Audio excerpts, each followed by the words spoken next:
Welcome to this session, a framework for optimal department risk management and patient safety. The single most important part of departmental risk management is simple: practice and document good medicine. But we know mistakes happen, and in a high pressure, fast moving environment, those mistakes can be dangerous. So, how do we protect our patients? In this session, we will provide a structured framework for managing risk and improving safety in patient care. Let's start with four key truths. Reducing risk depends on assigning responsibilities clearly, collecting and analyzing data, and building smart interventions. Culture matters. If your department can support change, no intervention will last. Communication is everything. Without it, patient safety is compromised. When something goes wrong, compassionate communication with patients and families can diffuse a volatile situation. Why healthcare is high risk: time pressure, complex symptoms, fragmented communication, unknown patients. Let's take the emergency department as an example. The emergency department faces unique challenges. Patients are often unknown to the team. Symptoms are undifferentiated and complex. Clinicians are pressed for time. Communication is fragmented. Resources are stretched.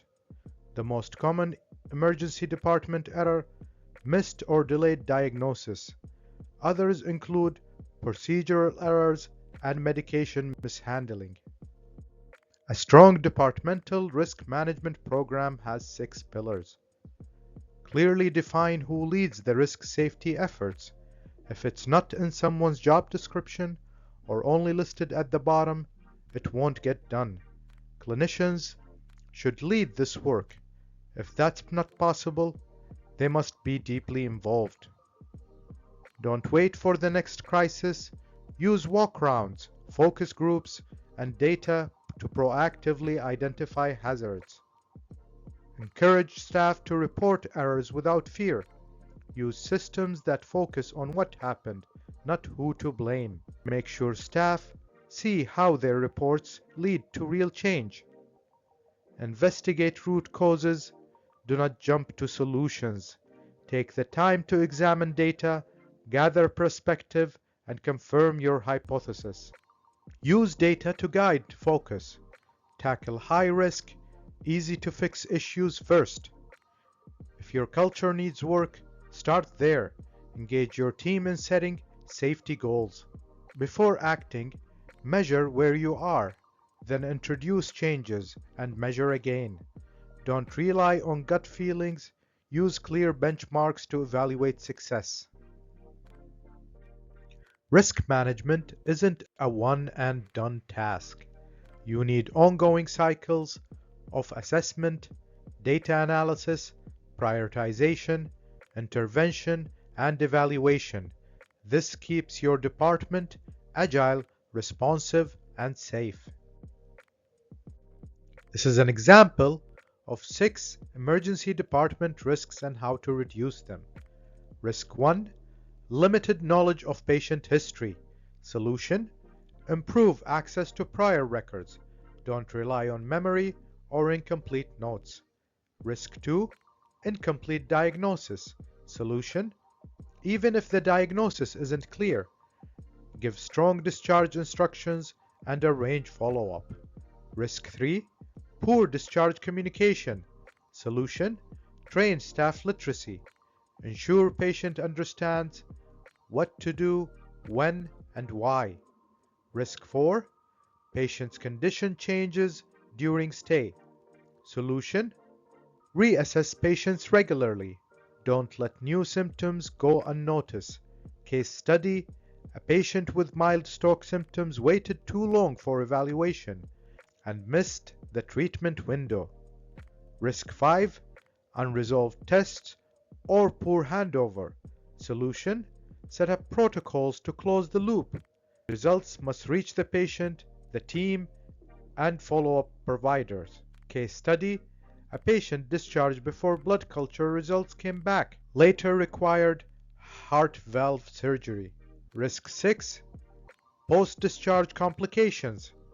Solution, where possible, track outcomes even just for high-risk cases. Case study, a patient with persistent high heart rate and no ECG died later that day of a heart attack. An interpreter was not used.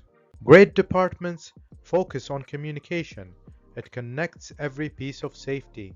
Among providers, keep all team members informed. With patients, set clear expectations and plans. With departments, ensure reliable lab and radiology reporting. With consultants, give precise and focused referrals. With primary care, help patients continue safe care. In documentation, reflect the visit clearly and objectively. When something goes wrong, show compassion, avoid defensiveness. Take care of the patient, notify the institution, disclose what's known, assign follow-up, preserve evidence, report the event. A calm, caring response protects everyone, especially the patient. Training and learning.